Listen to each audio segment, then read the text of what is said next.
Hello friends, this is Akash Misra here and welcome back to my YouTube channel, that is Mechanical Engineering Make Easy. In that we are moving with my engineering mechanics, and this is sixth lecture of that.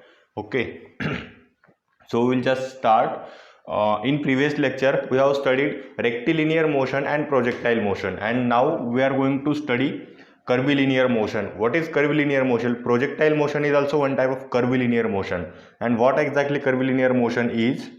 That is nothing but the motion which is on the curve. That curve may be that curve may have any kind of shape. That may be projectile motion also, that may be another type of motion also, but the motion which is going to have on a curve, okay, that is nothing but curvilinear motion. Then that curvilinear motion, in that case of curvilinear motion, always, for example, this is one curve, on that the motion is happening. So we have located that curve in xyz plane, okay, our coordinate system, that is xyz coordinate system. So in that, this is point P, and that point P we have located from center, so that will have one position vector of that. The position of point will be denoted with the help of position vector, and that is nothing but r bar, okay, and that r bar will be xi plus yj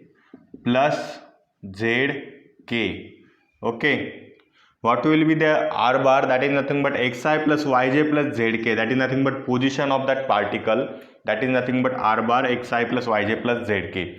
This is vector quantity. If we need to calculate the magnitude of r, then that will be under root of x square plus y square plus z square.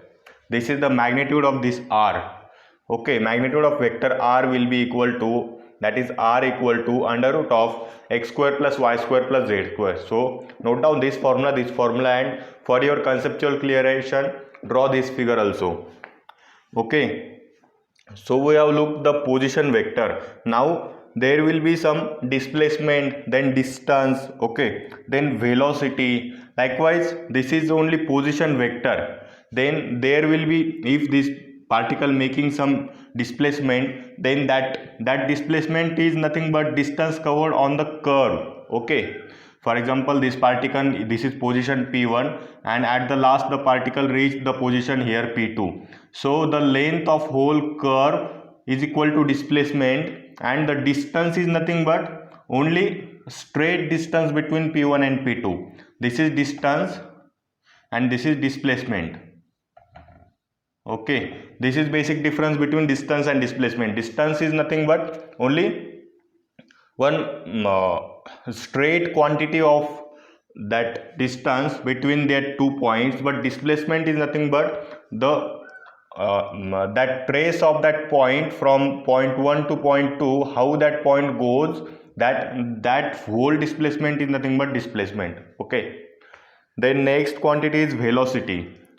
So velocity will be v bar equal to vxi plus vyj plus vzk. And if only 2D system is there, then only just eliminate this vzk, then we will have v bar equal to vxi plus vyj. What is vx and vy?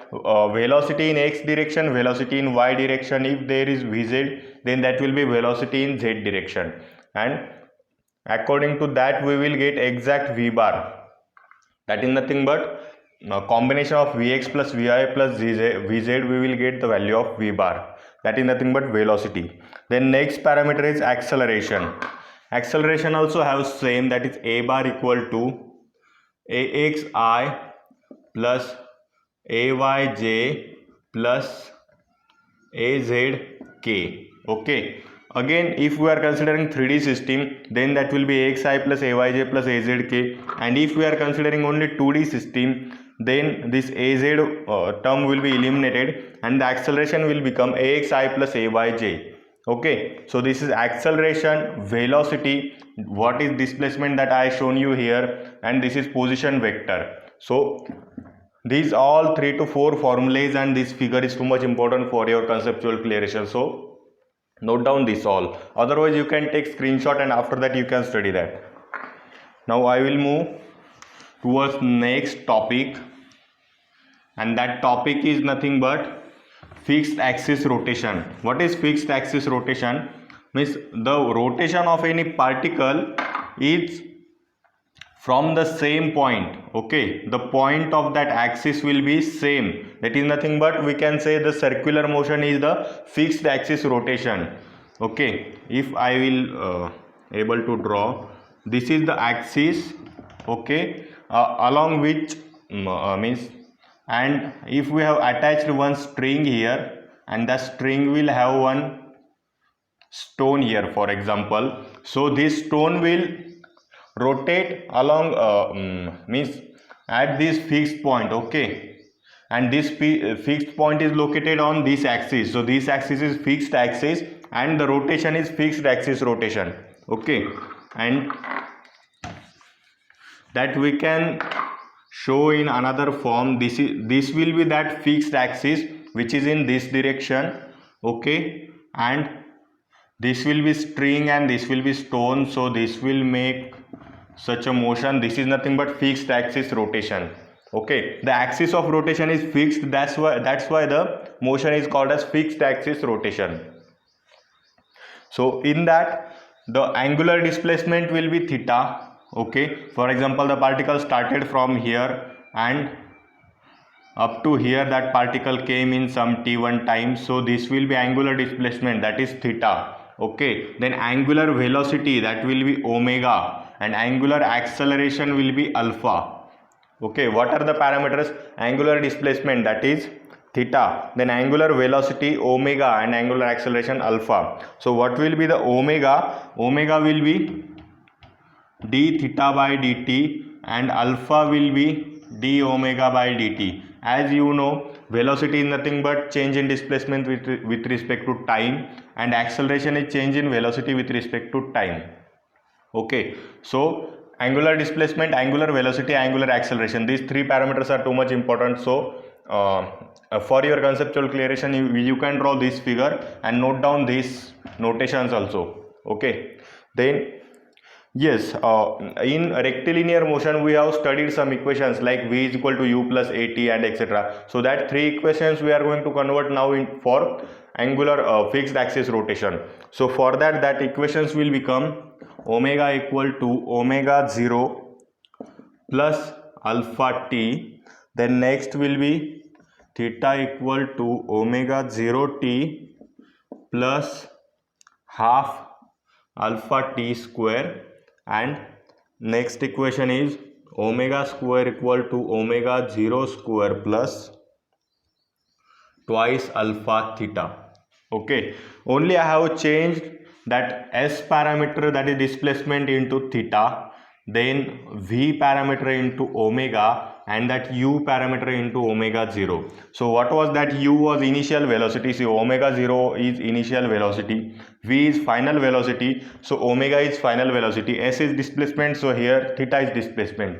Okay, just replace s by theta, v by omega, and u by omega 0. You will get these three equations.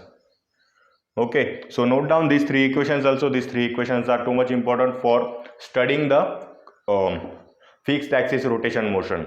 Okay, and these equations will be applicable only if our angular acceleration is constant. Okay, because in case of rectilinear motion also, what we have added into statement, that if the acceleration of that particle is constant or uniform acceleration, then these equations will vary. These equations will satisfy that condition, and from that also we will get number of equations here. Okay, likewise here also, if angular acceleration is uniform or angular acceleration is constant, then only we can use these equations. Okay, so that is too much notable point, so note down that also. Yes, and again for fixed axis rotation or rotational motion, there will be acceleration component in two directions. Okay, first is tangential and radial. How it is? Okay, for example, if this is motion and here that particle is tangential, acceleration means it will act tangential to the, and this will be radial. Okay, this is alpha r, this will be alpha t. Okay, I have shown here centrifugal acceleration, that may be centrifugal acceleration, that will depend on which kind of motion is there, etc., etc. But my main aim is that to show you the direction of tangential and radial acceleration, how they will look. Okay, so from that the total acceleration will denoted by small a, and that will equal to at square plus ar square, that is nothing but tangential acceleration square plus radial acceleration square under root. In under root tangential acceleration square plus radial acceleration square, we will get the value of total acceleration.